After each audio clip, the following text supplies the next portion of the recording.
बिस्मिल्लाहिर्रहमानिर्रहीम। अस्सलाम वालेकुम। 9 जनवरी का आगाज़ हो गया मंगल के दिन का। मंगल और बुध का दिन बहुत इंपॉर्टेंट है और ये मैं आपको बता दूं कि इन 48 घंटों में नवाज शरीफ के रंग में भंग पड़ सकता है, क्योंकि इस वक्त आपको पता ही है कि मियां नवाज शरीफ की हर चीज़ उसके मुताबिक हो रही है, जो उनकी ख्वाहिश है, जो उनकी मर्ज़ी है, जो उनकी मंशा है, जो उनकी शराइत है।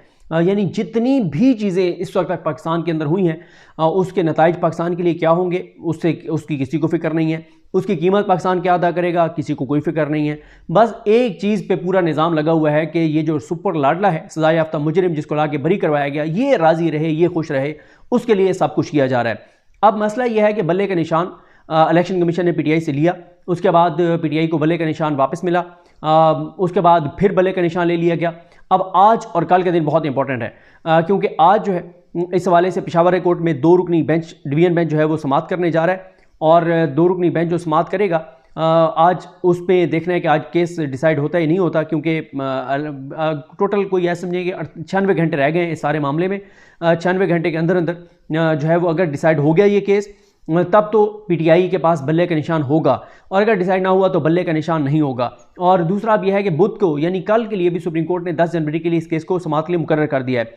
अब यह भी देखना होगा कि कहीं ऐसा ना हो कि आज पेशावर हाई कोर्ट पीटीआई को यह कह दे कि क्योंकि अब यह मामला सुप्रीम कोर्ट में समाअत के लिए मुकर्रर हो गया है तो अब हम इसमें कुछ नहीं कर सकते। हालांकि जब तक रिस्ट्रेनिंग ऑर्डर ना हो सुप्रीम कोर्ट के, हाई कोर्ट को कोई रोकता नहीं है कि वो इस पर समाअत ना करे, लेकिन हाई कोर्ट ये कह सकती है कि क्योंकि अब सुप्रीम कोर्ट इसको टेकअप करने जा रही है, और ये भी हो सकता है कि सुप्रीम कोर्ट में जब ये मामला है तो सुप्रीम कोर्ट कहे कि नहीं ये पहले तो हाई कोर्ट डिसाइड करे, ये भी हो सकता है। लेकिन इस सारे में जो मैं पीटीआई की लीगल टीम का एतमाद देख रहा हूँ, ख़ास तौर पर हामिद खान साहब और बैरिस्टर अली ज़फ़र साहब, वो बहुत पुरएतमाद हैं। और ये दोनों वकला जो हैं ये वो वाला डिज़ास्टर नहीं है जैसे लेवल प्लेइंग फील्ड में डिज़ास्टर हो रहा है। इन दोनों वकला को आप देखेंगे, जो मेरी एक्सपेक्टेशन है वो ये है कि ये पूरी तैयारी के साथ पेश होंगे, ये रेलिवेंट चीज़ें अदालत को बताएंगे और ये इधर उधर की नहीं मारेंगे, ये रेलिवेंट चीज़ें दिखाएंगे, डॉक्यूमेंट्स के साथ बताएंगे और ये अदालत में अपना केस बेहतर लड़ेंगे।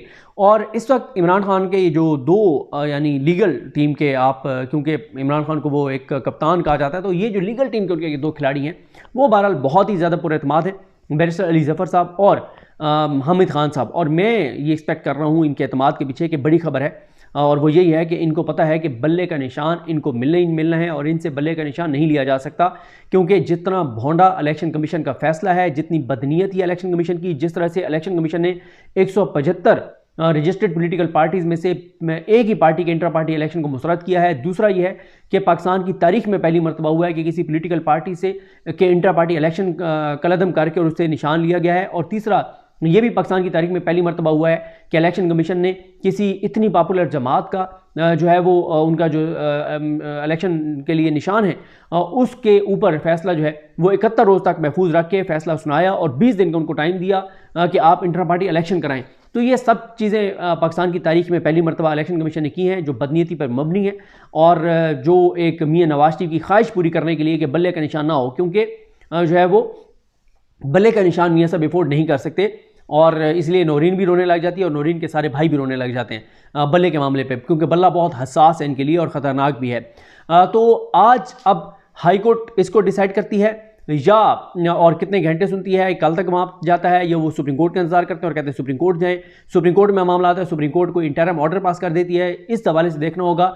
बहरहाल जो खान साहब की लीगल टीम इस मामले में है उनका एतमाद यही बताता है, हामिद खान साहब का और अली ज़फ़र साहब का, कि कोई इसमें वो बहुत बड़ा ऑर्डर लेने में कामयाब हो जाएंगे और वो बहुत ज़्यादा पुरएतमाद हैं। और उनके एतमाद की वजह यही है कि वो ये समझते हैं कि ये इतना बोगस केस है कि जितने मर्जी काजी फैसल साहब जानेदार हों, बाइस हों, या जो इस वक्त तासुर है उनके बारे में कि वो हर सूरत में नवाज शरीफ को वज़ीर-ए-आज़म देखना चाहते हैं, वो जो मर्जी हो, लेकिन ये लीगल टीम ये समझती है कि काजी फैसल साहब बल्ले का निशान नहीं ले सकेंगे। यही वजह है कि ये दोनों वकला जो हैं, अली ज़फ़र साहब हों या हामिद खान साहब हों, ये काजी फैसल साहब पे बिल्कुल तनकीद नहीं करते और ये समझते हैं कि हम अगर केस हमारा अच्छा तैयार होगा तो हम उनसे रिलीफ लेने में, रिलीफ तो नहीं इंसाफ लेने में कामयाब हो जाएंगे, जहां बाकी जगहों पे तो वो इंसाफ करते हुए हमें दिखाई नहीं देते। तो इसलिए आज और कल का दिन बहरहाल बहुत ज़्यादा इंपॉर्टेंट है। बाकी कुछ चीज़ों पे बात कर लेते हैं। देखें, इलेक्शन कमीशन ऑफ पाकिस्तान, उन्होंने इलेक्शन कमीशन जो है उन्होंने अब जो सेक्रेटरी उमर हमीद खान है, सेक्रेटरी इलेक्शन कमीशन, उन्होंने जो इस्तीफ़ा भेजा है वो भी इलेक्शन कमीशन ने झूठ बोला था। जो उन्होंने कहा था कि सब ओके है, सब अच्छा है, ऐसा नहीं है। उन्होंने इस्तीफ़ा बिल्कुल भेजा था, गो के भी एक्सेप्ट नहीं हुआ। लेकिन अब एक स्पेशल सेक्रेटरी को आर्जी तौर पे इजाफी चार्ज दे दिया गया है सेक्रेटरी इलेक्शन कमीशन का कि वो काम जो है वो जारी रखें। और ये भी एक है, अब चीज़ें देखते हैं किस तरह आगे बढ़ती हैं। बाकी यह है कि जुमे वाले दिन करारदाद पास हुई थी जो इसके हवाले से थी, इलेक्शन डिले के हवाले से। सेनेट में जुमा गुजर गया, हफ्ता गुजर गया, इतवार गुजर गया, सोमवार गुजर गया, 4 दिन गुजर गए हैं। मुस्लिम लीग नून ने कोई सेनेट में करारदाद जमा नहीं करवाई कि नहीं इलेक्शन 8 फरवरी को मुलतवी ना किए जाएँ, बल्कि 8 फरवरी को इलेक्शन करवाए जाएँ। इस हवाले से नून लीग ने किसी तरह का कोई भी नून लीग ने जो है वो करारदाद जमा नहीं करवाई। इसी से आपको अंदाज़ा हो जाना चाहिए कि क्या है। अलबत्ता ये ज़रूर है कि अमरीकी सफ़ीर बहुत एक्टिव हुए और बरतानी की जो हाई कमिश्नर हैं वो बहुत एक्टिव हैं। बरतानी की हाई कमिश्नर जो है वो मिली हैं मियां नवाज शरीफ से, और जो अमरीकी सफ़ीर हैं वो मिले हैं बिलावल भुट्टो जरदारी से। इस पर शहर इक़्तिदार में बहुत बहस हो रही है कि ये क्यों मिल रहे हैं। आया ये जो एक ख़दशा है कि इलेक्शन मुलतवी होने जा रहा है तो उसके लिए ये उनसे मिले हैं, क्योंकि अमेरिका को तो सूट करता है कि पाकिस्तान के अंदर करप्ट लोग जो है वो बरसरे इक़्तिदार हों, क्योंकि करप्ट लोग कमज़ोर होते हैं जिनके असास व जदादें बाहर होती हैं, और फिर वो जो जिनके असास व जदादें बाहर हों, अनडिक्लेयर्ड हों, वो फिर बाकियों को भी उस जुर्म को माफ़ करते हैं और बाकी चोरों डाकू लुटेरों को भी रिलीफ देते हैं अगर वो अदलिया में भी बैठे हों। तो अमेरिका को तो ये सूट करता है कि कमज़ोर लोग हों, करप्ट लोग हों, पाकिस्तान पर वो हुक्मरानी कर रहे हों, ताकि उनको फिर अमेरिका अपनी उंगली के इशारे पर उनको नचा सकता है, उनसे अपनी बात मनवा सकता है। फिर वो वाला मामला नहीं होगा कि एब्सोल्युटली नॉट, और ग़ुलामी नहीं करेंगे, अड्डे नहीं देंगे, और ये नहीं होगा कि जिस तरह से इमरान खान की सख्त स्टेटमेंट से अमेरिका बात करता था और इमरान खान मुँह तोड़ जवाब देता था, तो वो वाला मामला नहीं होगा।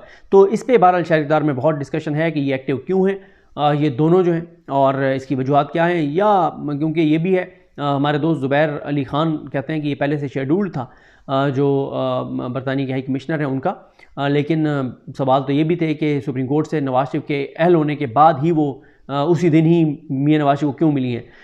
क्या कोई वो अपना को क्रेडिट वहाँ पे लेने पहुँच गई हैं कि हमारा भी इसमें किरदार था आपको अहल करवाने में, कोई क्या इस तरह का मामला था। ये अब सवालात हैं जिसका जवाब किसी को के पास नहीं है, क्योंकि शरीफ ख़ानदान ने इसमें भी इस मुलाकात में अपने ख़ानदान के अफराद के अलावा यानी शहबाज शरीफ, नवाज शरीफ और मरीम नवाज़ के अलावा कोई नहीं बैठा था। इतना तो इम्पॉर्टेंट ये मामला था, कोई ऐसी तो डील हो रही थी, कोई ऐसा तो हसास मामला था, कोई ऐसी तो पैगाम रसानी थी कि अपने ख़ानदान के अफराद के अलावा इन्होंने किसी को वहाँ पर नहीं बिठाया।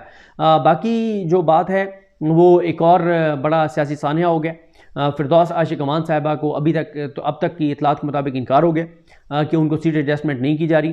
फिरदौस आशिक अमान साहिबा जिन्होंने इमरान खान को छोड़ा, उसके बाद बड़ी बदज़बानी की, इमरान खान को गालम गलोच की, बुशरा बीबी साहिबा पर इल्ज़ामात लगाए, एक दिन में 5-5 चैनलों पे गईं और उन्होंने इस्तेकाम पाकिस्तान के लिए और नून लीग को फ़ायदा पहुँचाने के लिए, इमरान खान को नुकसान पहुँचाने के लिए कौन सी ऐसी गैर अखलाकी हद है जो उन्होंने पार नहीं की टीवी चैनल्स पर बैठ के। जिस तरह के उन्होंने बयानात दिए, गालम गलोच की, सब कुछ उन्होंने किया, लेकिन हासिल वसूल क्या हुआ कि इस वक्त तक जो इतलात हैं वो ये हैं कि उनको इनकार कर दिया गया है कि उनके साथ नून लीग सीट एडजस्टमेंट नहीं करने जा रही।